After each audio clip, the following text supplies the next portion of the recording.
பகவத்கீதா தியானஸ்லோகாः.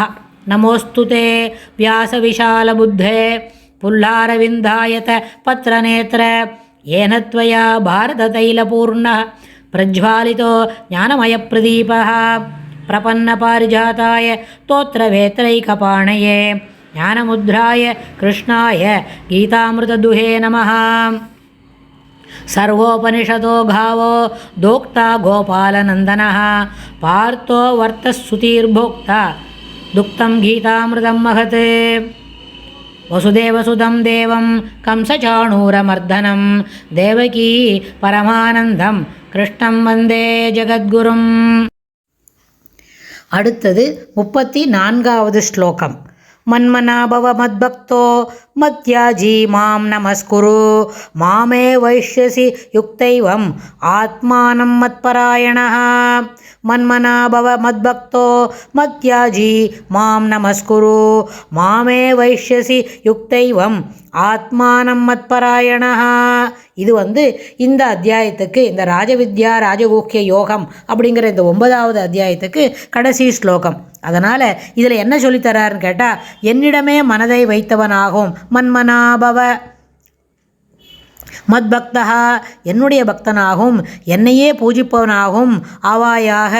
மேலும் என்ன சொல்கிறார், என்னையே வணங்கு நமஸ்குரு.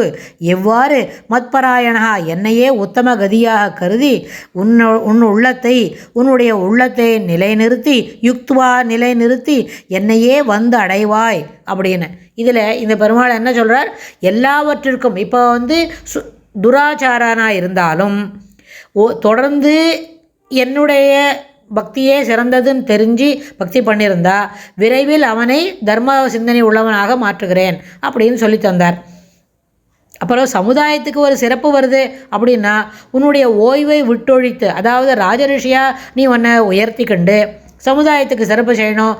நீயும் அந்த நேரத்துலையும் இறைவனை இடைவிடாது பஜனம் செய்ய வேண்டும். அதனால் இது தெரிஞ்ச உடனே கடைசியாக ஒரு சுவாமி என்ன சொல்கிறார், மன்மனாபவ மத்பக்தா, என்னையே எப்பொழுதும் நமஸ்கரித்துக்கொள். தன்னையே நமஸ்கரிக்கணும், தானே உயர்ந்த பொருள் என்று நினைக்கணும். அதுவே உத்தமகதி. பெருமாளை அடைவதே பெருமாளிடம் சரணாகதி செய்து அவன் உலகை அவனுடைய சரணாரவிந்தத்தில் இடைவிடாமல் அவிச்சின்ன தைலதாரை அப்படின்னு ஒரு வார்த்தை சொல்லுவாள். அதாவது ஒரு எண்ணெய் பாத்திரத்தில் சின்னதாக ஒரு ஓட்டை கொடுத்துட்டு அது ஒசரை தூக்கி வச்சா மொள்ளமாக அதுலேருந்து ஒழுகின்றே இருக்கும். அது எப்படி இடைவிடாமல் ஒழுவதோ அதுபோல் சிந்தனையும் இடைவிடாமல் இறைவனையே பஜித்து கொண்டிருக்க வேண்டும். பரம்பொருள் ஸ்ரீமன் நாராயணன் என்பதை மனதில் இருத்தி கொண்டு எப்பொழுதும் உன்னுடைய உள்ளத்தை அது இறைவனுடைய திருவடி வாரத்திலேயே நிலைநிறுத்தி பஜிப்பாயாக. அவ்வாறு பஜித்தால் என்னையே வந்து அடைவாய் அப்படின்னு பெருமாள் அர்ஜுனனுக்கு சொல்கிறார். இதில் என்ன விஷயம்னு கேட்டால், அதாவது குலார்ணவ தந்திரம்னு ஒரு இடம் இருக்குது, ஒரு ஸ்லோகம் இருக்குது. அப்படின்னா அது பதனம் திரவியைகி சித்திஸ் தைரேவ சோதிதாக. எப்போவும் நம்ம பெருமாளை நினச்சிட்டு இருந்தால் எந்த திரவியமாக இருந்தாலும், அனித்தியமான திரவியமாக இருந்தாலும் அது என்ன பண்ணும், அதை கொண்டே என்னையும் பூஜித்து என்னையே வந்து அடைவான்னு இதுக்கு முன்னாடி ஸ்லோகத்தில் சொன்னார் இல்லையா, அதே மாதிரி இருக்குச்சே.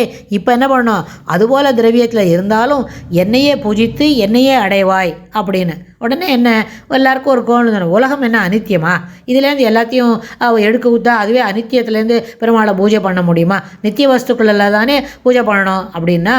அப்போ சொல்கிறார், என்ன பெருமாளை நினச்சிண்டு ஈஸ்வரனை நீ அறியாமல் இருக்கும் வரை அது அனித்தியம்தான்.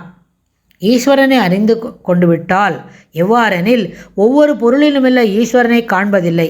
அது எல்லாத்துலேயும் பெருமாள் இருக்காருன்னு நம்மளுக்கு புரியறதே இல்லை. செலவாளை பார்த்தா கோச்சிக்கிறோம், செலவாளை பார்த்தா நல்லபடி திருட்டுறோம், செலவாருண்ட என்வி ஜெலசி அதெல்லாம் வருது, ஜெலஸ் வருது, பொறாமை, மனத்தில் இருக்கிற வெகுளித்தனம் எல்லாமே நம்ம வெளியில் காட்டுறோம். ஜெலஸ்னா வேற, என்வினா வேறையா அப்படின்னா, ஆமாம், பொறாமை, அசூயை அதெல்லாம் வெளிக்காட்டுறோம். அப்புறம் என்ன, நான் எனது என்ற மனோபாவம் நம்மிடம் ஆழ்ந்து கிடக்கிறது. அப்போது அது மாதிரி இருக்கும்பொழுது நாம் உலகத்து வசத்தனாக இருப்போம், உலக வசத்தில் இருப்போம். ஆனால் இதுலேருந்து வெளியில் வரணும், எல்லாருக்கும் நல்லது நடக்கணும், எல்லாரும் சிறப்பாக இருக்கணும் அப்படின்ற மனப்பான்மை வந்துருத்தோன்னா, இவ்விதம் அஞ்ஞானத்தில் மதிமயங்கிய ஒரு தனி மனிதன் அவன்களுக்கு புலப்படும் பொருள்களையே கருதுபவனாகி மாயையாகிற சமுத்திரத்தில் மூழ்கிக்கொண்டே இருக்கிறான். வழி நேராக இருப்பினும் கரை ஏற ஒன்று ஒண்ணாதபடி. வழி சரியாக தான் நினச்சிட்டு இருக்கோம், ஆனால் இதுலேருந்து கரையேறி வெளியில் வரவே முடியாதபடி மாயையானது மனிதர்களுடைய கண்களை முற்றிலும் குருடாக்கி விடுகின்றது. அவனுக்கு அதுலேருந்து வெளியில் வரல. அப்போ என்னாச்சு? கர்மவசத்தால் கட்டுண்டு மீண்டும் மீண்டும் இதே வேலையில் செய்து யாக யஜ்ஞாக்களை செல்ல வேண்டியது, சொர்க்கத்துக்கு போக வேண்டியது, சொர்க்கத்தில் நிறைய வசதிகளை அனுபவிக்கணும், திருப்பி கீழே வரணும், திருப்பி வந்தோடனே இது எப்படி ஒரு தாம்பு கயிறில் மாட்டின்ற குடத்தில் ஜலம் எடுக்க வேண்டியது, செலவழிக்க வேண்டியது, திருப்பி போயிட்டு வரா மாதிரி இந்த மாயையினால் கட்டுண்ட மனிதன் மீண்டும் மீண்டும் அவனுடைய இந்த அனித்திய வஸ்துக்களிலேயே தன் மனதை ஈடுபடுத்தி கொள்கிறான்.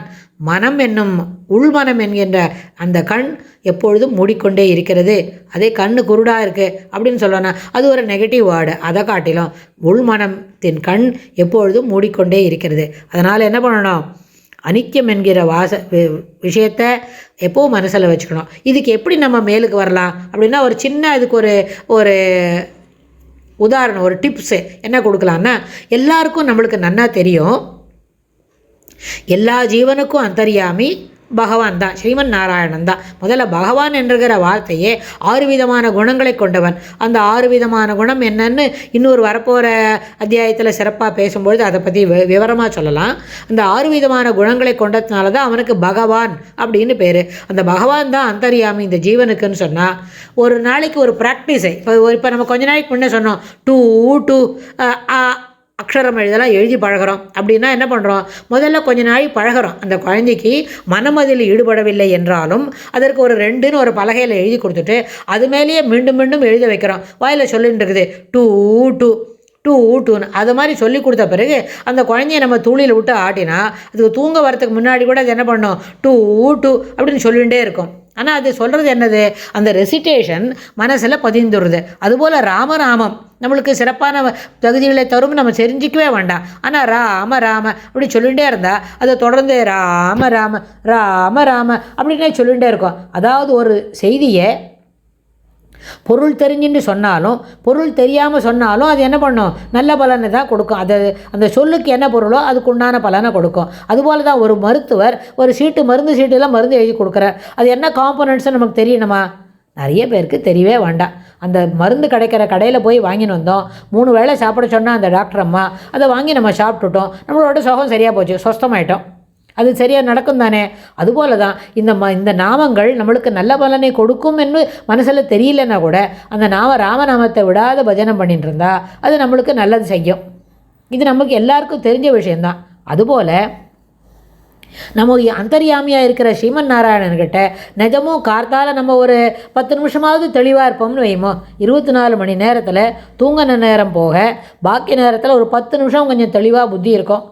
அப்படின்னா அந்த 10 நிமிஷத்தில் ஒரு 2-3 நிமிஷமாவது நமக்குள்ளே இருக்கிற அந்தர்யாமிகிட்ட தினமும் இப்படி பேசணும். என்ன கிருஷ்ணா, இப்படி ஒரு சிரமம் இருக்குது, இதுலேருந்து கொஞ்சம் மீட்டு கூட, கொஞ்சம் கருணை பண்ணேன், எனக்கு ஒரு உபகாரம் பண்ணேன், இந்த மாதிரி கொஞ்சம் மீட்டு கூட, ஒரே பிரச்சனையாக இருக்குது, இது பசங்க சொன்னதை கேட்க மாட்டேன்றது, சம்சாரம் சரியாக பேச மாட்டேன்றா, இல்லைன்னா சம்சாரமாக இருந்தால் வீட்டுக்காரன் ரொம்ப பொல்லாதவனாக இருக்கான் அப்படின்னு என்ன அவளுக்கு பிரச்சனை இருந்தாலும் இதுலேருந்து வெளியில் வரணும்.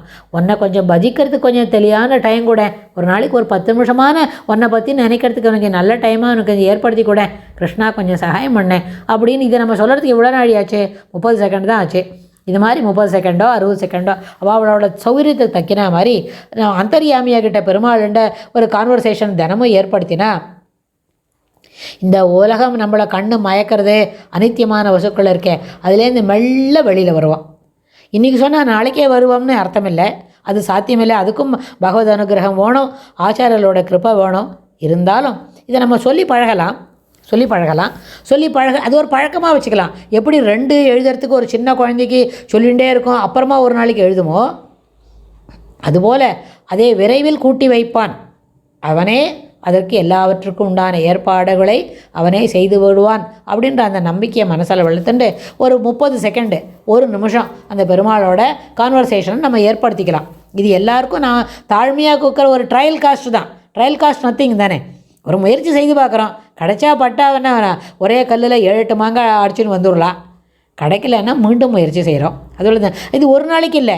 இப்போ இன்றைக்கி ராத்திரி இந்த விஷயத்தை கேட்டாங்களா, இந்த எபிசோடில் இருக்கிற இந்த ஸ்லோகத்தோட பொருள் கேட்டோமா, நாளைக்கு கார்த்தால் குளிச்சுட்டு பெருமாளை சேவிக்கிறதுலேருந்து தினமும் 1 நிமிஷம், prayer time is any time, அதனால் மனம் அமைதியாக இருக்கும், சுத்தமாக இருக்கணும். மேலே மேலே இப்படி பார்க்க ஆரம்பித்தோம் அப்படி ஆரம்பிச்சுட்டாக்க இந்த எண்ணெய் ஓட்டங்களோட குவாலிட்டி குறைஞ்சிரும். அதனால் அப்போ நம்மளால் பிரார்த்தனை பண்ண முடியாது பெருமாளுண்ட. அதனால் எண்ணெய் ஓட்டங்களில் பெரிய விவகாரங்களில் இறங்கிறதுக்கு முன்னாடி ஒரு நிமிஷம் பெருமாளுண்ட இப்படி ஒரு ரெக்வஸ்ட், ஒரு கிருப்பை செய், கொஞ்சம் அனுகிரகம் பண்ணு அப்படின்னு தயவாக கேட்டுண்டுமானே. சுவாமி பெரிய தயாளு. நிச்சயமாக இந்த ஒரு வேண்டுகோளை சுவாமி ஏற்று நடத்தி வைப்பன்ற அசைக்க முடியாத நம்பிக்கையை வளர்த்துக்கணும். இதுக்கப்புறம் அடுத்த அத்தியாயத்துலேருந்து பெருமாள் என்ன சொல்கிறாருன்னு பார்க்கலாம். அப்புறம் இந்த விஷயத்தில் என்ன கேட்கணும் அப்படின்னா அதை விரிவாக அத்தியாயத்தோட சுருக்கத்தை அடுத்த எபிசோடில் நம்ம பார்க்கலாம். அடுத்தது இந்த 9வது அத்தியாயம் ராஜவித்யா ராஜகுஹ்ய யோகம் அப்படின்னு இது நாள் வரைக்கும் இந்த 34 ஸ்லோகம் பார்த்தோம் இல்லையா. இந்த அத்தியாயத்தில் என்ன விஷயம் சொன்னார், அதனுடைய சுருக்கம் என்ன அப்படின்னு பார்க்கலாம். விஞ்ஞானத்துடன் கூடிய பகவத் விஷய ஞானமே ராஜவித்யை. ராஜவித்யான்னு சொன்னோம் இல்லையா, அப்படின்னா என்ன? விஞ்ஞானத்துடன் கூடிய பகவத் விஷயமே, அந்த விஷய ஞானமே ராஜவித்யை.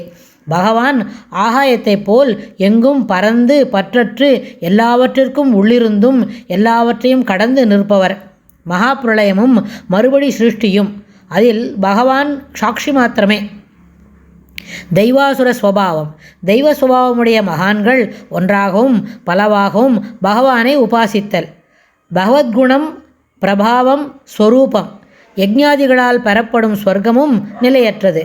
அனன்ய பக்தியே சிறந்தது. பிற தெய்வங்களை உபாசிக்கவர்கள் விதி தவறி பூசித்து அல்ப பலனை அடைகின்றார்கள். எல்லா கர்மமும் பகவதர்ப்பணம் செய்தலே உத்தம மார்க்கமாகும். இதை ஸ்திரீகள் வைஷ்யர்கள் சூத்திரர் எல்லாரும் அனுஷ்டித்து உத்தமகதியை அடையலாம். பாவிகளையும் பகவத் பக்தி பாவனப்படுத்தும். உலகம் அனித்தியம் சுகமற்றது என்று உணர்ந்து பகவானையே எல்லாவற்றினாலும் சரணடைய வேண்டும் என்பது விவரமாக கூறப்பட்டுள்ளது. எல்லாவற்றிற்கும் பகவானை சரணமடைந்தால் வழி விளக்கமாகவும் தெளிவாகவும் காண்பிக்கப்படும். அதாவது பற்றற்று நிற்கும் பரம மறைப்பொருளாம் முற்றம் துறந்தோர்க்கு முக்தியும் குற்றமறு பக்தி நெறியே எவைக்கும் மேலாகும் அந்த பான்மையும் அத்தன் அறைந்திடுவான் ஆங்கு. பற்றற்று நிற்கும் பரமமறை பொருளும் முற்றுந்துறந்தார்க்கே முக்தியும் குற்றமறு பக்தி நெறியே எவைக்கும் மேலாகும் பான்மையும் அத்தன் அறைந்திடுவான் ஆங்கு என்று கீதை வெண்பா. அதாவது ஒரு அத்தியாயத்திலையும் என்ன முக்கியமான கருத்துகள் சொல்லப்பட்டிருக்கிறதோ அதை குறித்து ஒரு வெண்பா பாடல் ஒன்று கிடைக்கின்றது. அதையும் நம்ம இங்கே சமர்ப்பிக்கிறோம். ஸ்ரீகிருஷ்ணாய துப்யம் நமஹ.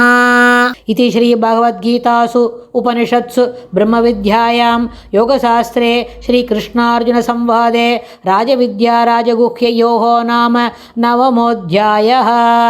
इति श्रीमद्भगवद्गीतासु उपनिषत्सु ब्रह्मविद्यायां योगशास्त्रे श्रीकृष्णार्जुनसंवादे राजविद्या राजगुह्य योगो नाम नवमोऽध्यायः. श्रीकृष्णाय तुभ्यं नमः.